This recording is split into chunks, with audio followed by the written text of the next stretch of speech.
सो अभी दोपहर का टाइम है। यहाँ पे लिखा आध्यात्मिक प्रदर्शनी, बोलो तो स्पिरिचुअल शो, जिसमें हमारी गीता, वेद और पुराण जितने भी चीज़ें हैं वहाँ से पता लगेंगे कि हु इज़ गॉड वन, है ना। तो चलो देखते हैं। और एंट्री इधर से ही है। यहाँ पे भगतमती हैं और ठीक है, हम एंट्री मारेंगे। सब लोग सेवा के लिए है, गाइड करेगा कि किसको किधर जाने हैं। पूर्ण परमात्मा की फ़ोटो है कमल पे, ये भी है परमात्मा की फ़ोटो। सतलोक का थोड़ा सा नज़ारा दिखाया गया है। क्या बात है यार, कितना मस्त लग रहा है।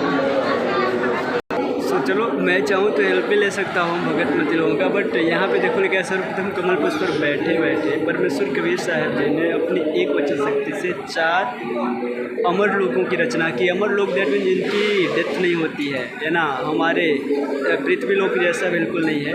पहला अनामी लोक, दूसरा अगम लोक, अलख लोक, सतलोक ग्रेट लोक होता है। फिर यहाँ लिखा ऊपर के इन 4 अमर लोगों के परमेश्वर कबीर साहब जी ने कमल पुष्प के सिंहासन की रचना की और नराकार पुरुष रूप में यानी एक सम्राट के समान पहनकर ऊपर सफ़ेद छत्र लगाकर महाराजा की तरह इन 4 रूपों में विराजमान हुए। अनामी पुरुष, अगम पुरुष, अलग पुरुष और सतपुरुष। तो ये 4 रूप हैं उनके ही, अलग अलग टाइप्स के, और ये खुद ही रहते हैं हर जगह पे। यहाँ पे भगतमती समझा रही है लोगों को क्या हुआ है। तो यहाँ पे लगा परमेश्वर कबीर साहब जी ने एक वचन सब शक्ति से सतलोक में 16 द्वीप और मान सरोवर की रचना की। तो ये है उनके 16 द्वीप और मान सरोवर, समझा रही है। और ये क्या लिखा है, परमेश्वर कबीर साहब जी ने 16 वचन शब्दों से 16 पुत्रों को उत्पत्ति की। ठीक है, वचन से मतलब वर्ड इज पावर। अब पढ़ लेना, बुक है इसका, जिनके नाम है, पहला है कुर्म, ज्ञानी, विवेक, तेज, सहज, संतोष, सुरति, आनंद, क्षमा, निष्काम, जल रंगी, अचिंत, प्रेम, दया, धैर्य, योग, संतायन अर्थात योग जी। दैट मीन्स है ना, भगत के योगियों के गुण भी होते हैं, क्वालिटी भी होते हैं। तो यही अपने शब्द शक्ति से इनकी रचना की। आगे देखते हैं और क्या है। सो 6 पॉइंट पे आते हैं। लिखा है परमेश्वर कबीर साहब जी ने अपने 16 पुत्रों में से अपने पुत्र अचिंत को सतलोक की अन्य रचना करने का आदेश दिया और शक्ति सौंपी। ठीक है, तो ये रहे उनका नज़ारा। अब आगे का देख। 7 है, अचिंत जी ने अपनी सहायता के लिए अपने वचन यानी शब्द शक्ति से एक पुरुष, अक्षर पुरुष, पर ब्रह्म की उत्पत्ति की। अक्षर पुरुष भी अच्छे देवता है, ये डिस्टर्ब नहीं करते हैं। अभी मिलते हैं काल भगवान से, जिनको ब्रह्म बोला जाता है। तो यहाँ पे क्या हुआ, अक्षर पुरुष मानसरोवर में स्नान करने गए और कई युग तक जल में ही सो गए। सतलोक में श्वासों का शरीर नहीं है, इसलिए वो जल में ही सो गए। ठीक है, उनको टेंशन नहीं हुई कि यार मेरा सांस घुटे जा रहा है। अचिंत जी की प्रार्थना पर अक्षर पुरुष को गाने के लिए परमेश्वर कबीर साहब जी ने मानसरोवर के अमृत जल से एक अंडा बनाया। उसमें एक आत्मा प्रवेश की और अंडे को मानसरोवर के जल में छोड़ा। देखो वो है। अब फिर क्या होता है, जैसे वो अंडे नीचे जाता है, जग जाते हैं तो थोड़ा। फिर आते हैं 9 पर, जल में अंडे की गड़गड़ाहट से अक्षर पुरुष की निद्रा भंग हुई। उसके क्रोध से अंडा फूटा और उससे ज्योति यानी क्षर पुरुष की उत्पत्ति हुई। ठीक है, जिसको ब्रह्म भी बोला जाता है और जो आगे चलकर काल कहलाया। तो ये रहा, अंडा फूट गया और वहाँ से काल भगवान निकले, जो कि 21 ब्रह्मांडों के स्वामी हैं, जिनके लोक में हम रह रहे हैं, है ना। फिर 10वें में क्या होता है, परमपिता परमेश्वर कबीर साहब और चमक रहे जी ने सृष्टि की रचना की। सर्व आत्माओं को 16 सूर्यों से मानस जीत को दिया। बहुत सारे हैं यहाँ पे रहा वो नज़ारा। क्या बात है, बहुत अच्छा लग रहा है। तो ये भगत जी कुछ समझा रहे हैं और भगतमती सेवा में है। यहाँ पे लिखा है, आप देखकर पढ़ लेना, कैसे सृष्टि की रचना हुई। कुल मिलाकर यही है।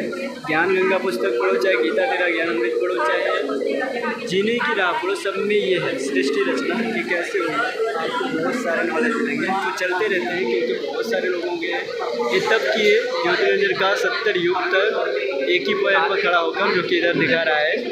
उसके बाद क्या हो,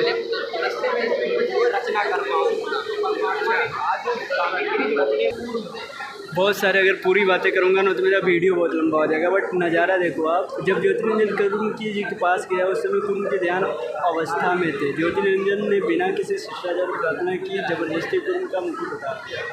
जिसके बाद वो मुकुट से 5 तत्व तीनों गुण रजगुण सतगुण और तमगुण, ठीक है। ये देखो कितना इनका स्वरूप तेज लग रहा है ना, ये भगवान हैं और मिलते हैं आगे। यहाँ लिखा 21 ब्रह्मांड रचने करने के बाद ज्योतिरंजन ने सोचा कि यहाँ कुछ आत्माएं भी होनी चाहिए, अकेले का मन नहीं लगेगा, इसलिए ज्योतिरंजन काल ने तीसरी बार 64 युग तक एक पैर पर खड़ा होकर तप किया। ज्योतिरंजन को तप करते देख उस पर मोहित हुए हंसात्माएं। ये रहा वो नज़ारा। नेक्स्ट क्या है, 64 युग तक ज्योतिरंजन काल ने परमेश्वर कबीर साहब जैसे आत्मा मांगी। परमेश्वर कबीर साहब जी ने कहा कि सभी प्रिय हंस आत्माएं मेरा अंश है, मैं उन्हें किसी ही जब तब साधना के प्रतिफल में नहीं दे सकता। अगर कोई हंस आत्मा अपनी इच्छा से तुरंत जाना चाहे तो वह जा सकता है, ठीक है। तो बहुत सारे लोग अट्रैक्ट हो गए थे क्योंकि 60 युग तक फिर से जब किया था, 70 युग उससे पहले। तो ऐसे डर की वजह से किसी ने हाथ नहीं उठाया, बस उसमें से एक हाथ खड़ा किया और देखा फिर गड़बड़ हो जाते हैं, सब के सब हाथ उठा लेते हैं। देखा जा रहा है जिसमें से एक हंस आत्मा ने हाथ उठाया, बट यहाँ पे अजब हो गया। देखा बहुत सारे लोगों ने उठा लिया, फिर क्या हुआ, हम सब लोग काल के जाल में आ गए।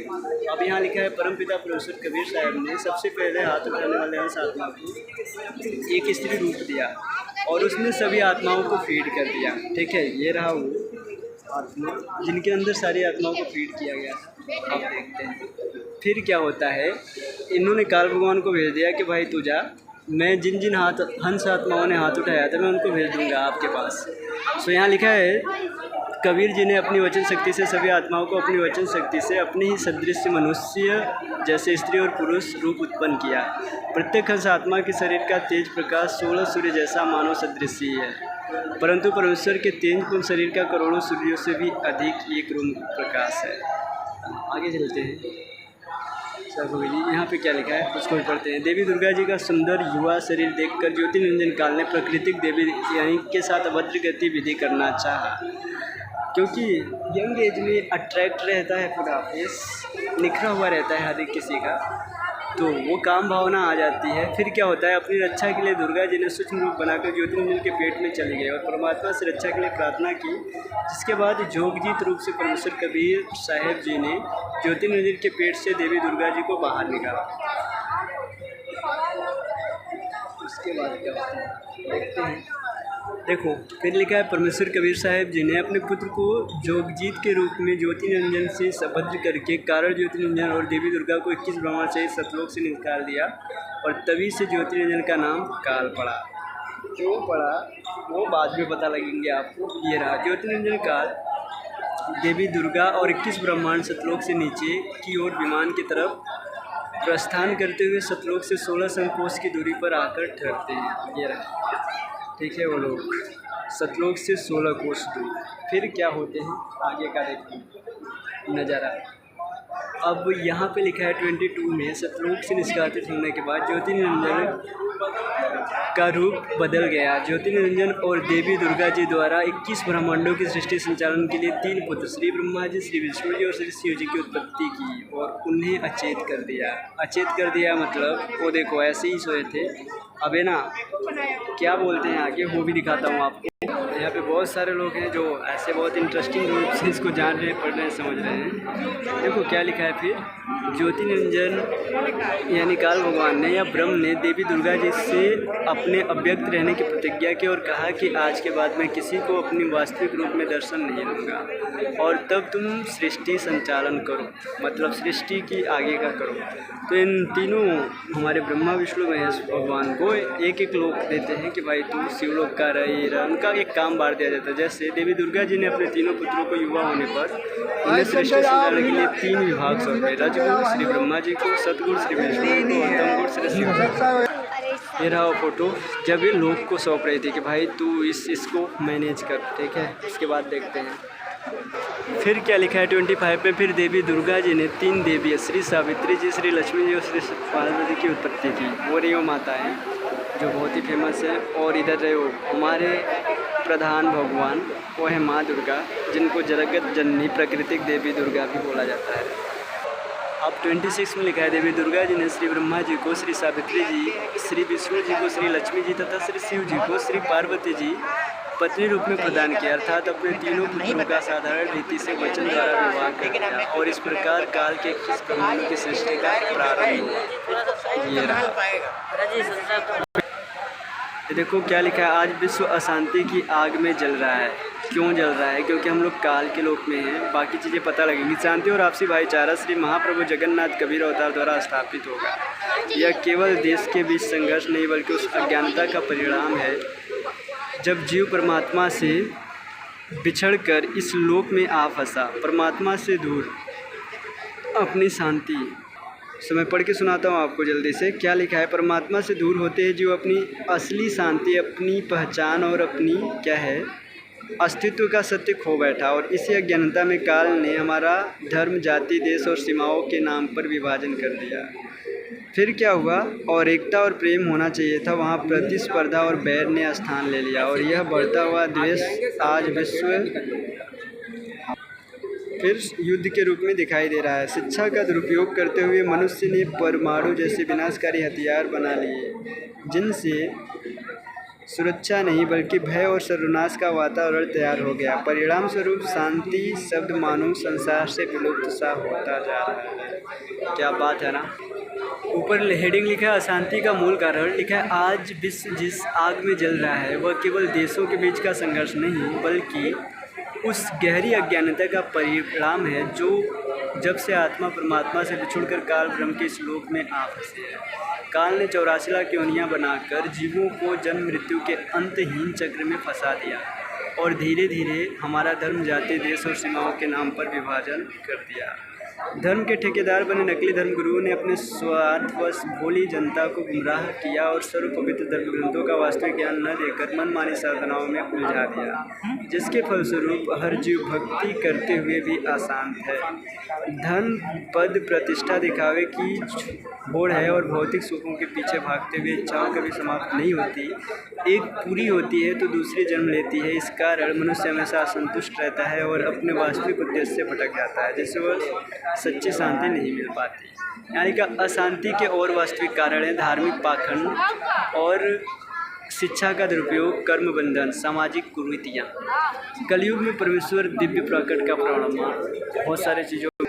बहुत सारी चीज़ें भाई मैं पढ़ के बताऊंगा ना, काफ़ी टाइम लगेगा। अगर तुम्हें थोड़ा सा भी इंटरेस्ट होगा, नहीं भी होगा ना, तो ये आध्यात्मिक ज्ञान को जरूर समझना। मतलब एक स्पिरिचुअल नॉलेज होनी चाहिए कि क्यों आप आए हो मनुष्य जीवन में इस धरती पे।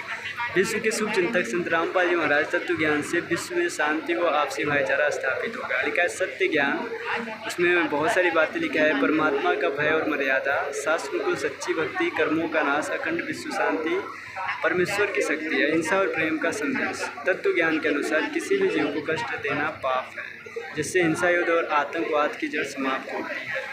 कलयुग में सतयुग का आग, इसको लेते हैं। तब तक विश्व के मुक्तिदाता संत रामपाल जी महाराज ये क्या बोल रहे हैं, ने शास्त्रों में छिपी आदि सनातनी पूजा को पूरी दुनिया के सामने उजागर किया और शास्त्रों से प्रमाणित भक्ति साधना दी। एक मिनट फ़ोन